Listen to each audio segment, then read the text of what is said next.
Hello, everybody. My name is Guillermo Garcia-Manero from MD Anderson Cancer Center in Houston. I'm very happy to be here today at the ASH meeting in San Diego. We're going to be discussing topics related to myelodysplastic syndrome.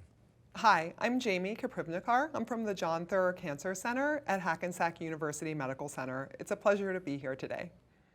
I'm George Yaghmour. I'm the Associate Director of the Transplant Program at USC Los Angeles. Genuinely honored to join you today for this discussion. I'm Sangeetha Venugopal from the Sylvester Cancer Center, University of Miami.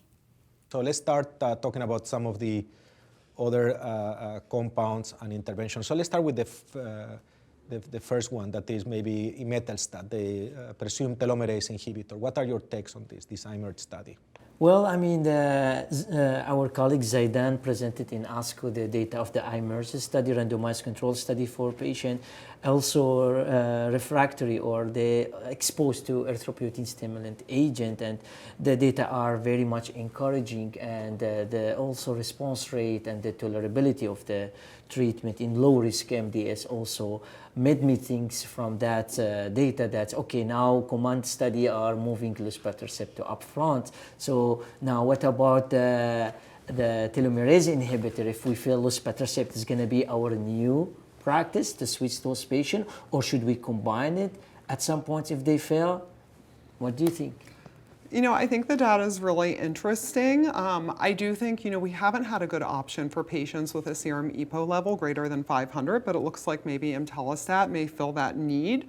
And also, sort of response rates across the MIPSS groups tend to be very even regardless of the risk stratification with Imetelstat. So I thought that was very interesting.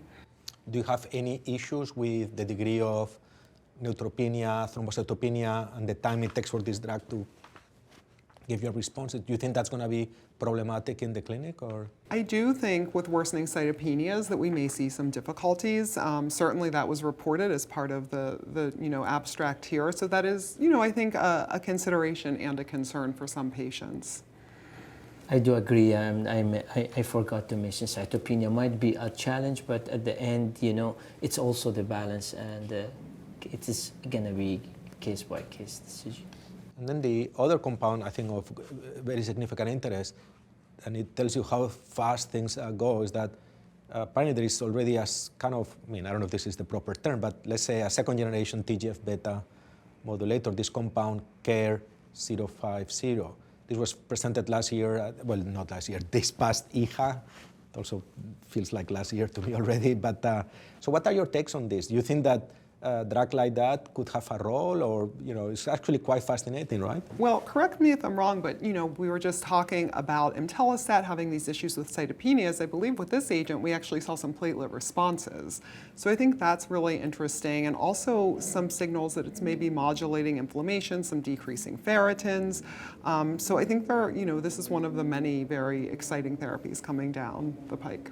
I understand that this drug actually is somehow similar to a compound known as sotatercept, was developed in parallel to the luspatercept.